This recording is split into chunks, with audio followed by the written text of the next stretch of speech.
Hi, and welcome to week 8. This week we're going to talk about sound and masking.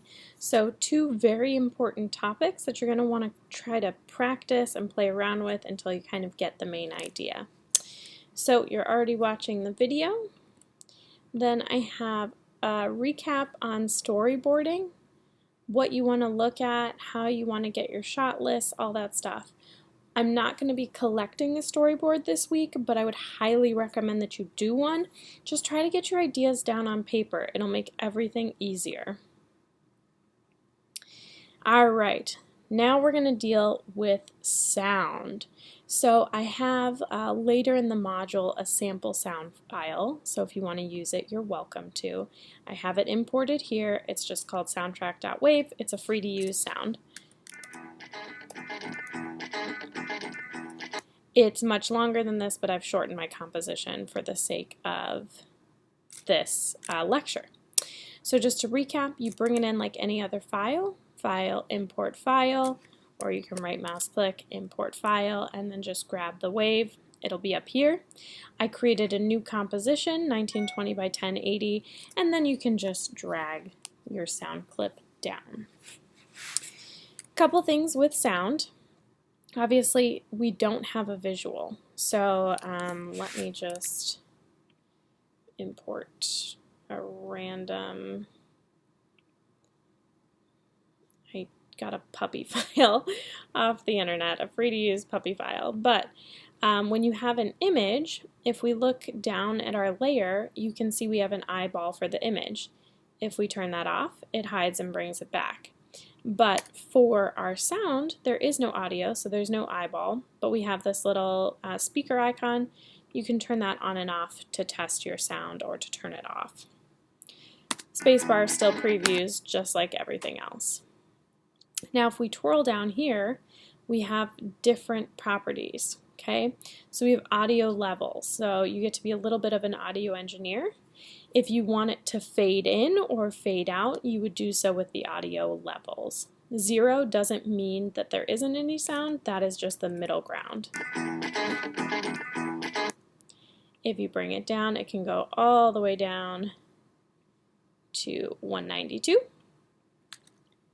Now you don't hear anything, and you can turn it all the way up to 12. Okay, generally for a standard audience listening, 0 is a good volume that obviously somebody can use the volume on their computer to adjust. But you can animate it, so let's say I turn my stopwatch on, I'll crank that all the way down, and then I can have this be 0, and now it'll fade in. I am dealing in a very short amount of time. I'm just dealing in 1 second. Let's do 10 seconds. Now you'll be able to hear this more.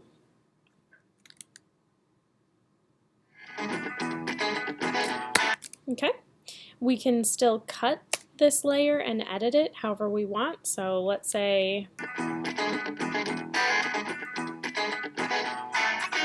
you wanted it to start with that lower note or whatever, you can find out exactly where it was. Edit, split layer. You can delete this first half. If we haven't gone over split layer, anytime you want to split anything, you can. The information still remains, so if I click and drag this, it's still available, but it just kind of cut it for me and puts it into 2 layers. If you hit L on your keyboard, it brings up the audio levels. If you hit L twice, it shows you the waveform. So this can be very helpful when you're trying to cut something or edit it to know where the waveform is. This is just basically showing you the volume of things as the song plays. All right, you can also get to waveform if we just twirl down the layer, and you can twirl it down, it's there as well. Alright, so audio is pretty fun to work with. Cool thing, well, I guess I'll go back to this. I have this little tutorial here on text react. You can do it with an image as well. but I will show you with text. So music is cool. What you can do is actually take the waveform of the audio and use that as keyframes to animate your text. So what we can do is right mouse click on soundtrack and go to Keyframe Assistant, convert audio to keyframes. Now you'll see we have a null object here. If I click on it, there's this bounding box, but there's nothing actually in it. And the audio amplitude, if we go into effects, you can see has keys per channel. Right channel, left channel, both channels. So we can parent our text to the channels. Okay, so if I twirl down and I can look at scale here, there's a pick whip specifically for scale. So I can drag that pick whip. Let me twirl this down first. In both channels, if you twirl down, there's this thing called slider. That's what we want to pick whip to. So I'll grab scale and I'll go to slider. Now, my text got very small, but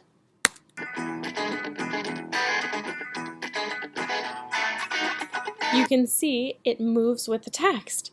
How awesome is that? I mean, a very complicated system, but awesome. So, mind blown, ready to happen. We can code in After Effects. Some of you may be excited by this, some of you might not be.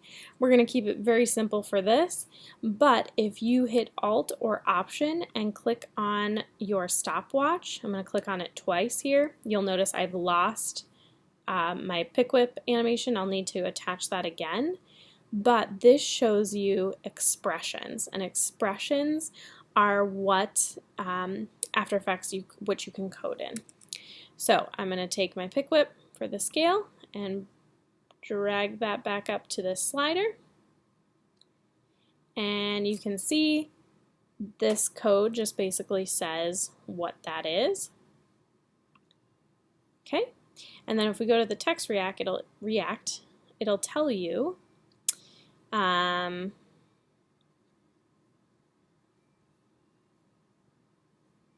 that we need to just insert a scale code.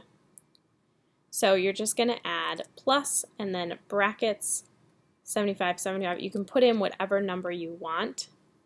You'll just click here after the temp, hit spacebar. Brackets are important that they're opened and closed, comma separating the numbers, but you can put in whatever number you want. Now you can see when I clicked off of that, my text is larger. You may want to do 100, 100, but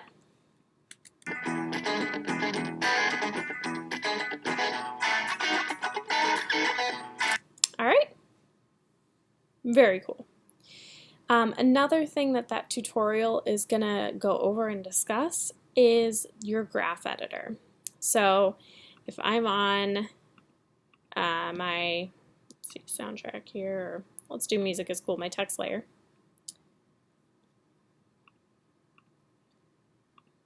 Well, I'll do an actually, let me simplify it for you even more. All right, so we've got that going, and that is fine and dandy. Let's say I have my pup layer, and I'm just going to animate, I'll do position, and I know it's going to go across, it's going to come up over here, and then it'll go over here. All right.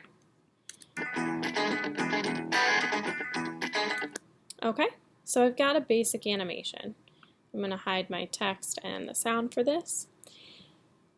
When you are animating things, After Effects is doing the best it can to make smooth transitions between your points. So you know we're going here to here in 1 second, or a little under it looks like. But what we can do is we can click this button here. It looks like a little graph, and that's our graph editor. We're not going to need to get too far into this, but I did attach a website or two if you're interested in this further. You may be thinking, well, this doesn't look like the same curve I have here, and what are these different things? to kind of simplify it for you, basically this discusses how fast and how long your object is going to move.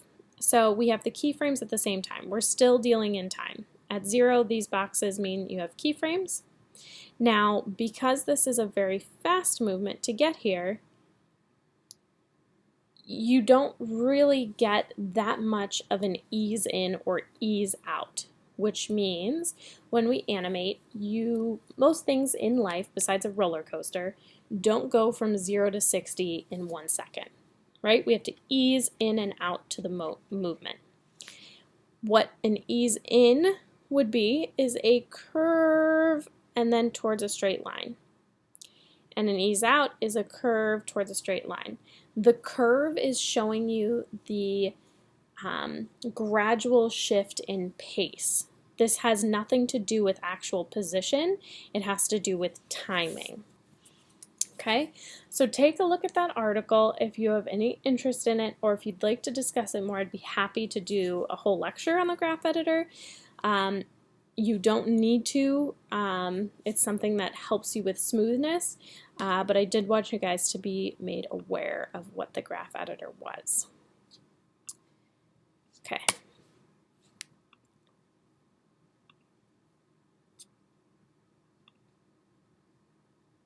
All right, now we're going to get into masks. So remember, I'm just going to delete these for right now. Remember how when we were clicked on something, let me scale this up a little bit, and you wanted to create a shape or use the rectangle tool or something, and I said you have to make sure to click off of it and then create your shape, because if you don't, it creates a mask. So what a mask does, and for instance I will show you, is it masks or hides or only puts into view part of your layer. So you can see that my mask is actually in my pup image layer. It's not its own layer, and I can animate the position of my mask. I can animate the opacity, all this stuff to add further animation to all of your elements. So a lot of talk, but what does that mean? Let's say I wanted to start, I'm actually going to do my mask again. I'm going to start with just this little eye. Okay? If I go down to my mask here in the pup layer, because I was clicked on the pup layer, so that's where the mask went, you see I have inverted, so I could have just the eye be hidden or just the eye show. I can animate the path. So I'm going to turn on the path, and let's say in 4 seconds I'm going to use my selection tool or hotkey V, and you can click on any of these squares. Oops. And you can move your object around. You can click on this main square and it becomes a bounding box. So I can actually scale this up and move it like that. And then you can see, boop.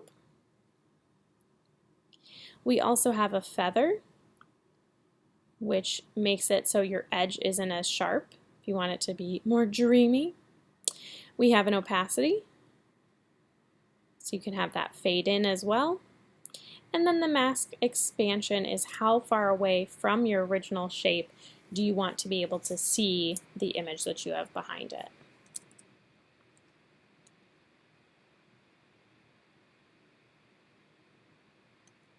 Okay, now you can do a mask with a shape. You can do a mask with a pen tool.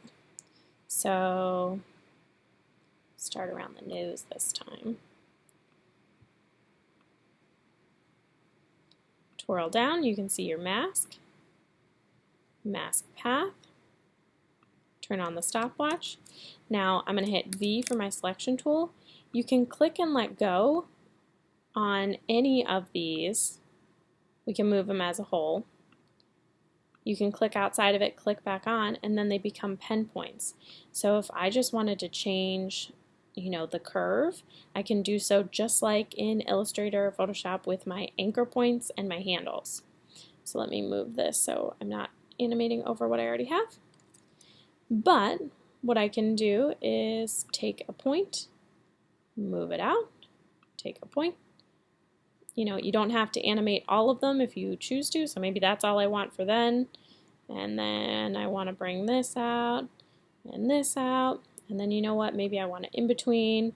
Right here, I really want to grab the handle and make my curve bigger. The possibilities are pretty endless as to how you want to do this.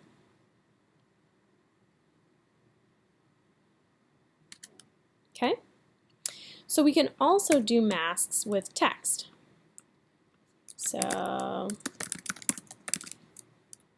let's say we have this, and we actually can use, let's see what we've got here. Let's say I use this cursive font. Now, I can make it look like I'm writing it, or I can just have it kind of pan in. I know we looked at different effects last time. So I could basically take a box like that, look at my mask, I'll animate the mask path. Let me move that over though. Mask path. And then let's say in 4 seconds I want it to show my name. So I hit V for my selection tool. I double clicked on that top corner, and now I can pull this out. I'll just click on here.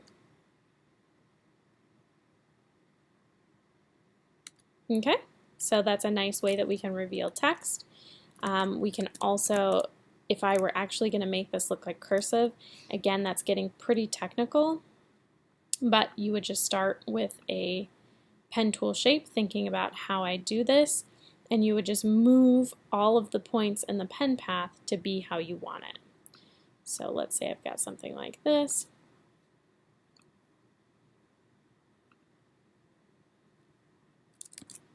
I'm going to move this in so I can see. Double click to get the bounding box. Maybe I start there, and then I move forward a little bit. Oops.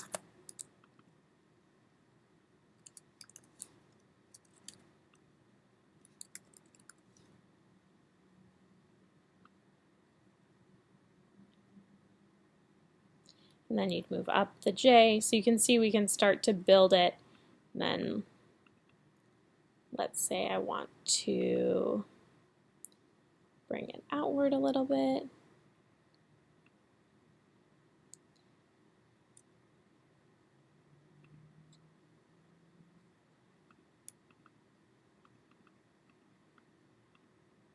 Okay.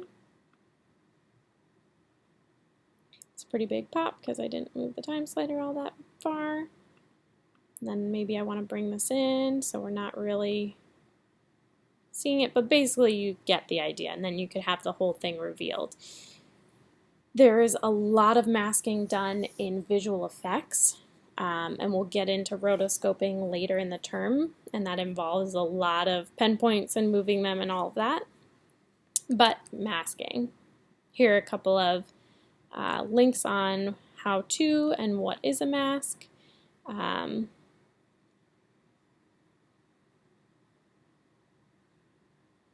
So masks allow you to determine the visibility of specific parts of a layer, similar to a feature that may be familiar to you if you use Photoshop, Illustrator, or other apps.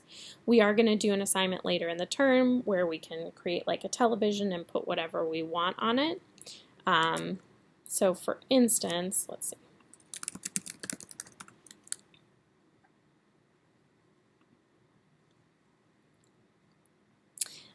Make sure you are using a free to use image, but just for the sake of things, since this is for education and we won't actually be doing anything with it,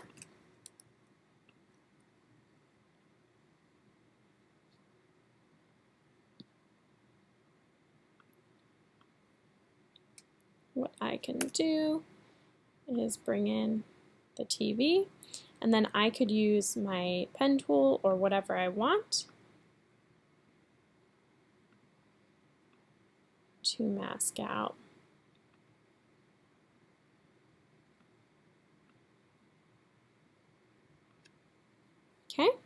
And then when I go to my mask here, I can do invert, and then I could bring my puppy down, and now my puppy is on the TV.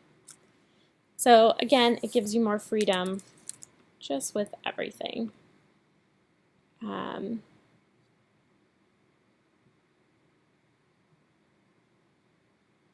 Yeah, and this goes into a little bit more vocabulary about alpha channels and all of that. So I've got two little ones for you to read to make kind of click a little bit more. This is the wave file that I was talking about earlier if you want to use to practice or do the effect that we talked about a little bit earlier. You can use that. And then your assignment for this week is an animation to sound. Bring in a song or dialogue of your choosing to animate to. You can create your own or find one that is free to use or copyright free. Think about animating to the beat. You can tell a little story or you can have it be abstract. You may use the React feature, but I want to see more than just that feature. Incorporate one element using a mask. Storyboard out your idea first, but I will only be looking at the animation. What I recommend is listening to your section of that song or whatever it is and just kind of closing your eyes and what do you imagine? What do you see? I'm looking for around 20 seconds of animation. So this is a lot, but I want you to think about quality over quantity. If you're working really hard and you can't get past 10 seconds with everything that you have going on, that's fine. I just wanted to give kind of a base of what I was looking for. So due Sunday is your rendered video on Canvas. Also, a brief description in the comments of what you masked and how did you figure out what you wanted to animate.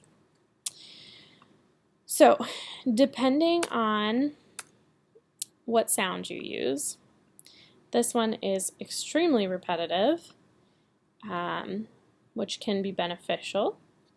Let's do something like this.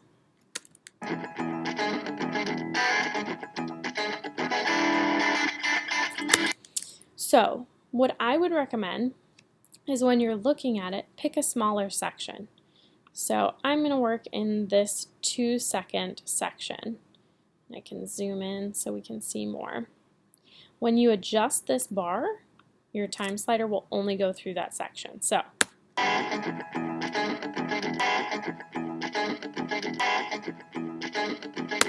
and you know, maybe with the keys, I see rectangles getting bigger and smaller. Like they get taller and come back. So I'm going to hit double L to check my waveform. Let's see.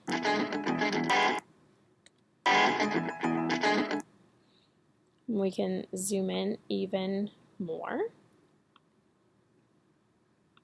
If I can actually grab it. There we go. I'll do 1 second.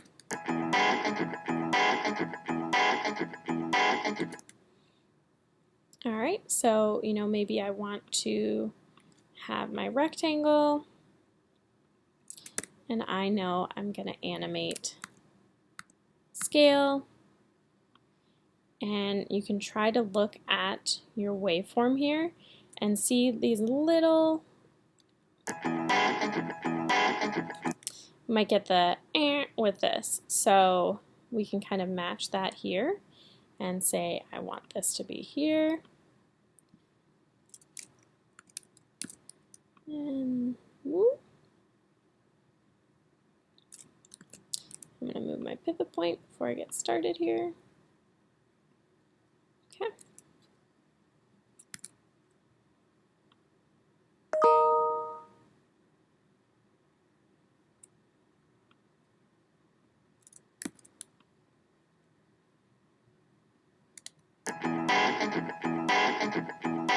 So see how that's going with that? I mean, I know I talked about the keyboard at first, but now it's the guitar.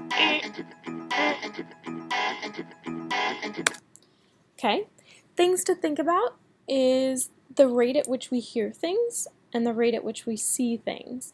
So you might need to bump your keyframes just a frame or two ahead of the actual sound, but just pay attention when you're watching it and kind of follow through.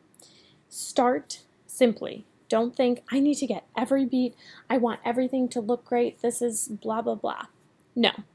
Most of the time what we do in animations, we get a sound file first and then we animate to it. It is a lot harder to go the other way. If you were to animate something and then have to talk to it, your dialogue would be very awkward and weirdly timed. So we do sound first and then we animate to that sound. Now, do I need you to find an orchestral piece and have every beat have something change? No. Even with this, maybe I just want my rectangle is going to just kind of float in, go across, and then pop. So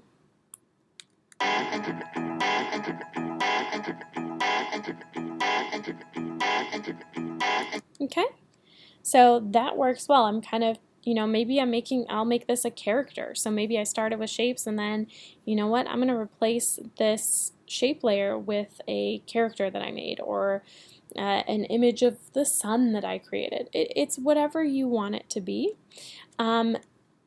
Sometimes you'll want to hit spacebar and let it play through. You can see here I've got green and then black. Green is what After Effects has rendered. It can't keep up with everything. So sometimes you may just want to do a test render. You can do that. You can turn down the resolution. You can change the composition size to be smaller, whatever you want. Or you can just take a little bit of time to render. But sometimes you're going to want to watch the render just to make sure everything is timed out the way that you want it to be. Most of the times I find that After Effects it can keep up in the actual software, but you might want to do a little render just to test along the way. All right, so let me know if you have any questions, and I look forward to us working with sound. Next week we're going to have a discussion board where you can show these off, so get excited about that too.